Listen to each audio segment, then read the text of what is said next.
हाँ प्रिय दोस्तों, मित्रों, रावली शिक्षा निकेतन की ऑनलाइन क्लासों में आपका हार्दिक अभिनंदन है, स्वागत है। देखिए, हमने पिछली कक्षा में हिंदी से संबंधित जो इस भाषा को एक राष्ट्रभाषा बनाने के लिए कितने प्रयास किए गए और किस प्रकार से जो है इसका विकास क्रम चला, ये सब हमने थोड़ा पढ़ा। इसका और आगे थोड़ा संक्षिप्त विवरण आपके सामने है। तो देखिए, संविधान की 8वीं सूची में जब हमारे देश के संविधान का निर्माण हुआ, तो इस संविधान के निर्माण में भाषाओं की जब बात आई, तो भाषाओं को जो है उस समय हमारे संविधान की 8वीं सूची में 22 भाषाओं को मान्यता दी गई। कितनी भाषाओं को मान्यता दी गई? 22 भाषाओं को मान्यता दी गई। ये 22 जो भाषाएं थी, ये हमारे ही देश में बोली जाने वाली अलग अलग क्षेत्रों की भाषाएं थी। उनमें से हिंदी भी थी। वैसे अपन बात करें, हमारा जो मूल संविधान, उस मूल संविधान में वैसे 14 भाषाओं को मान्यता दी गई थी, परंतु वर्तमान में 22 भाषाओं को मान्यता है।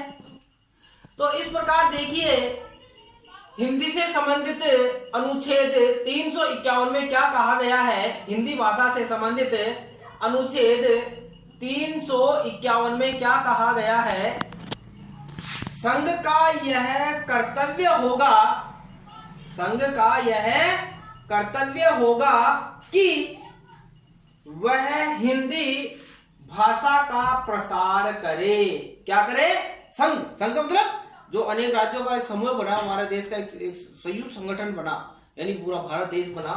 तो उस संघ का यह कर्तव्य होगा कि वो हिंदी भाषा का क्या करे? प्रसार करे, उसका विश्वास करे, ताकि वह भारत की मिली जुली संस्कृति के सभी तत्वों की अभिव्यक्ति का माध्यम बन सके।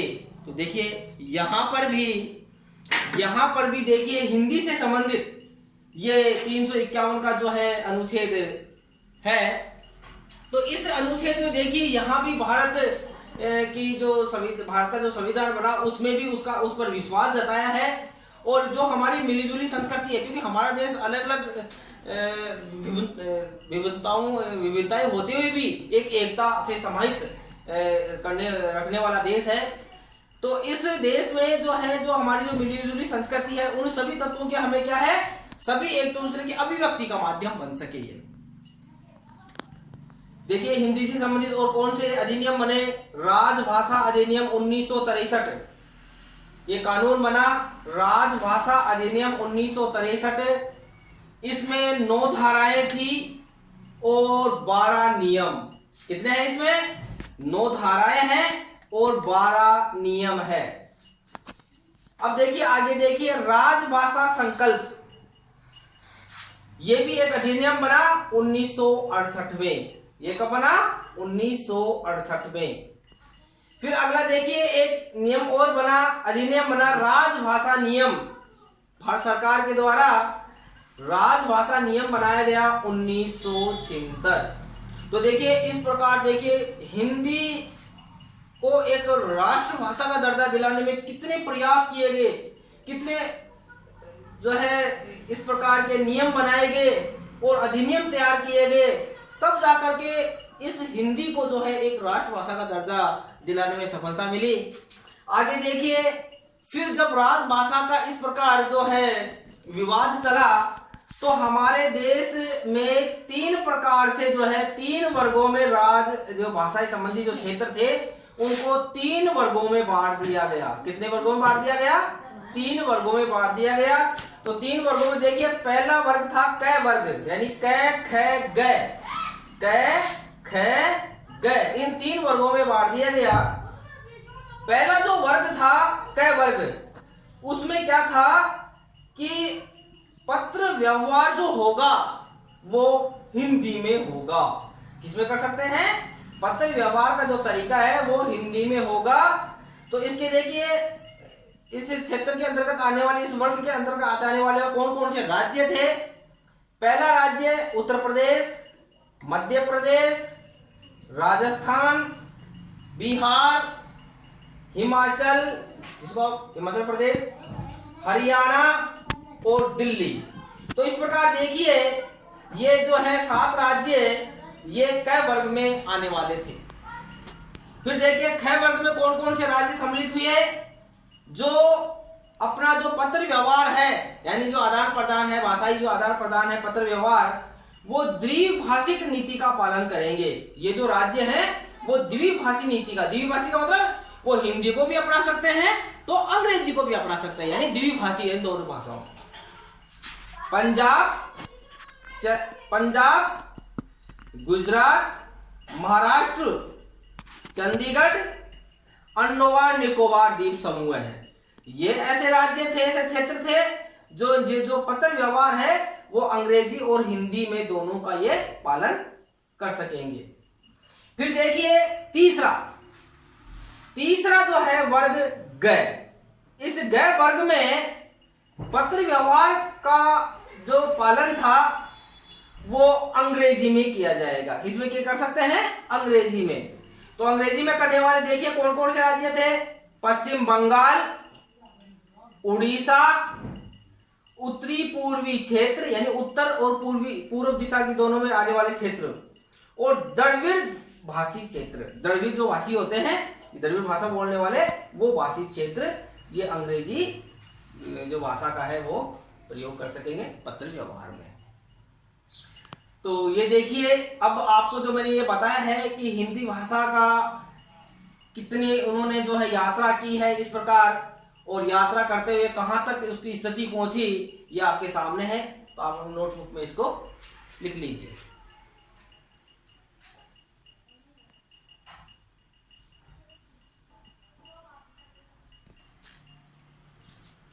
तो देखिए मैंने आपको भाषा से संबंधित, भाषा का प्रकार कितने प्रकार की होती है उससे संबंधित, और विशेषकर जो हिंदी हमारी जो राष्ट्र भाषा है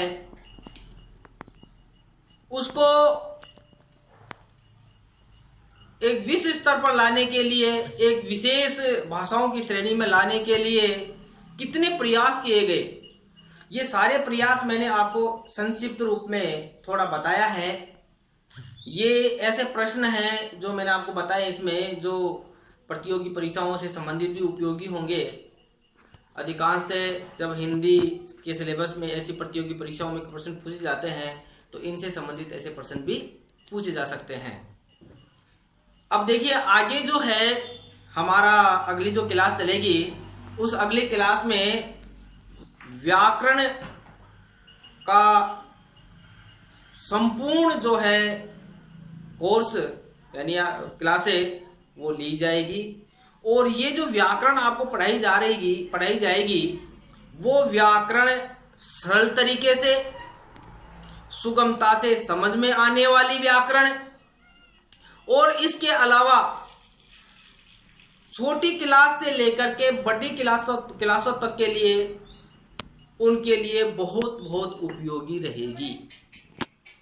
तो अगली क्लास जो है हमारी होगी व्याकरण से संबंधित, व्याकरण का प्रारंभ किया जाएगा। अब देखिए आपके सामने जो है हमारा जो चैनल चल रहा है अरावली शिक्षा निकेतन, इस अरावली शिक्षा निकेतन के साथ आप जुड़े रहिए,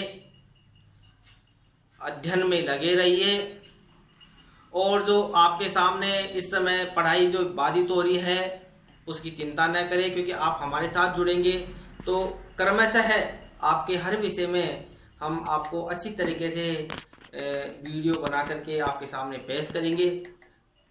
जितना हो सके उतने अच्छे और सरल तरीके से आपको हम समझाने का प्रयास करेंगे।